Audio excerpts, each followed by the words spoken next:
नमस्कार।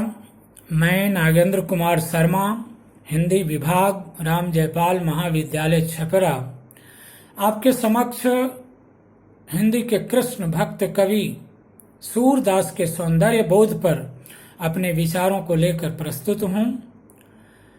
महाकवि सूरदास का सौंदर्य वर्णन हिंदी साहित्य में सिद्ध और प्रसिद्ध है।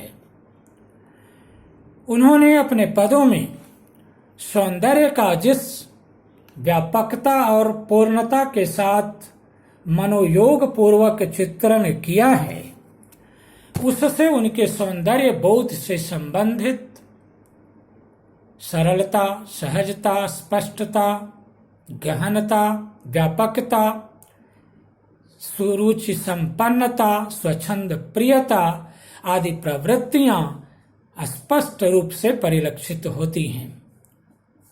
ध्यातव्य है कि सूर के काव्य में सौंदर्य संबंधी धारणाओं का कहीं कोई सैद्धांतिक कथन नहीं है, अपितु वह उसमें संश्लिष्ट रूप में समाविष्ट है।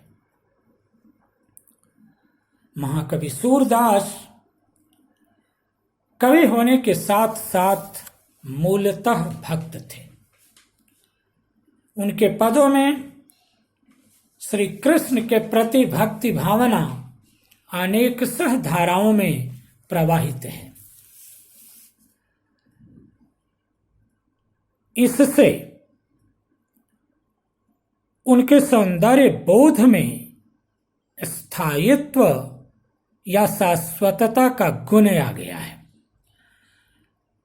उसका प्रसार सिर्फ लौकिकता तक ही सीमित न रहकर अलौकिक क्षेत्र में भी है, जो एक पूर्ण जीवन दृष्टि के साथ व्यापक सौंदर्य बोध का परिचायक है। सूर्य ने अपने काव्य में जीवन के बाल्य और कैशोर पक्ष को ही विषय के रूप में प्रमुखता से ग्रहण किया है, किंतु इन दोनों क्षेत्रों के वर्णन में उन्होंने पूर्णता और प्रौढ़ता प्राप्त कर ली है। आचार्य शुक्ल के शब्दों में ठीक ही सूर अपनी बंद आंखों से वात्सल्य और श्रृंगार का कोना कोना झांक आए। जीवन के ये दोनों पक्ष सौंदर्य भावना की उद्दीप्ति और परिव्याप्ति के लिए अत्यंत उपयुक्त हैं। इससे उनके सौंदर्य वर्णन को एक ठोस और सही आधार प्राप्त हुआ है। जीवन के दोनों ही पक्ष अतीव मनोहर हैं।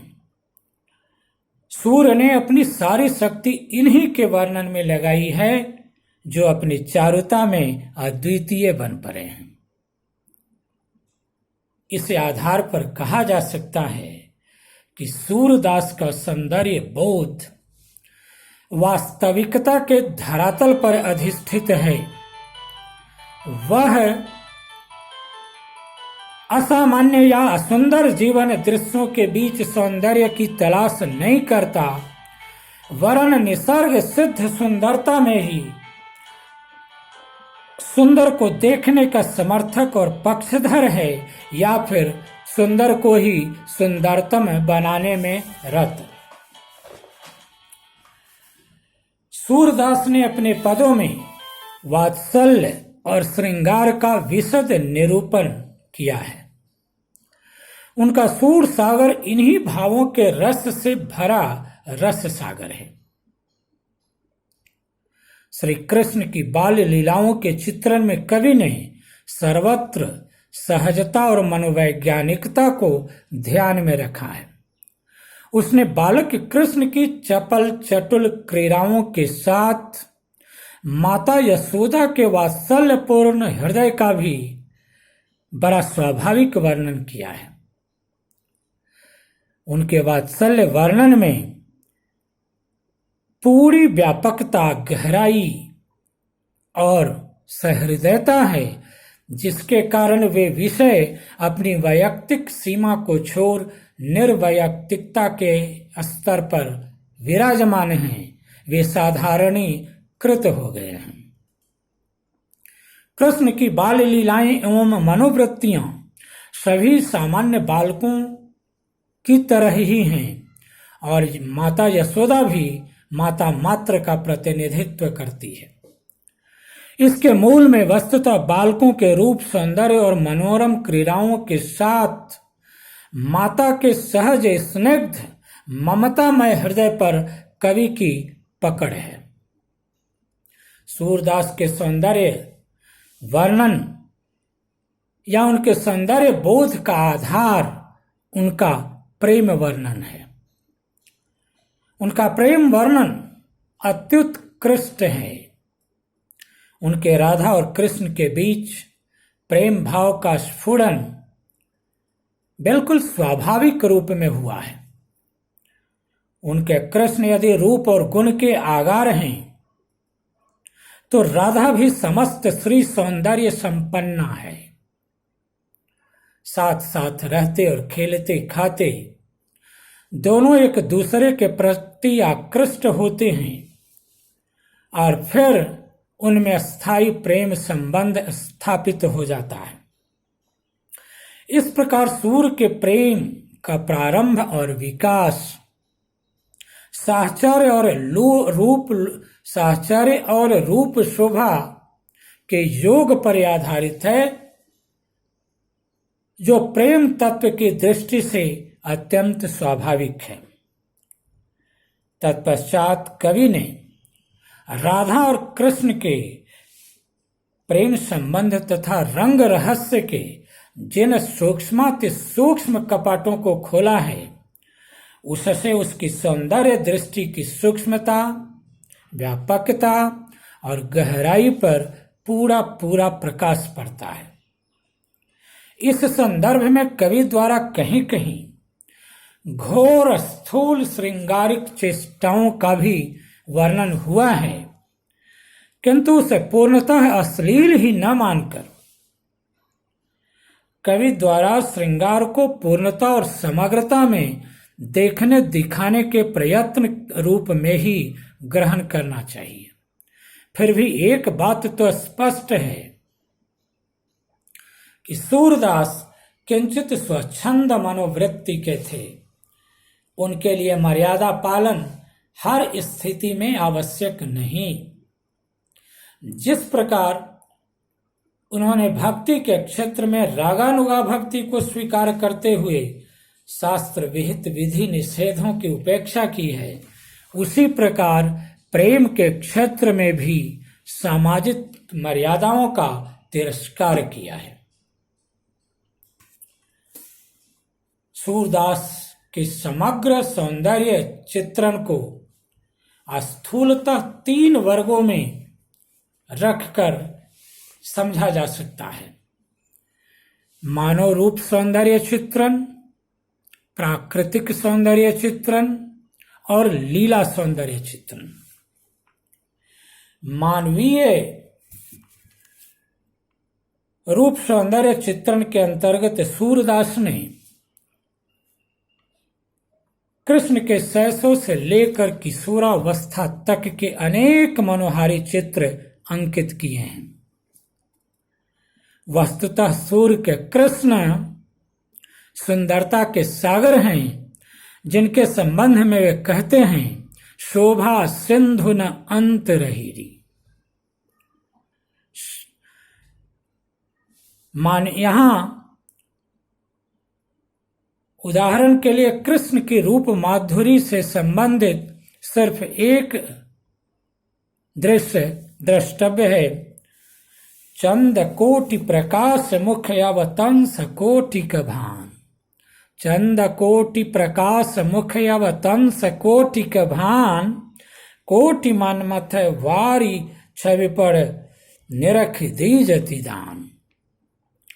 कोटि वारिज बंक नयन कटाक्ष कोटि बान, कंबु ग्रीवा रतन हार उदार उर्मनि जान। आजानुबाहु उदार अति कर पद्म सुधा निधान, श्याम तन पट पीत की छवि करे कौन बखान। श्याम तन पट पीत की छवि करे कौन बखान।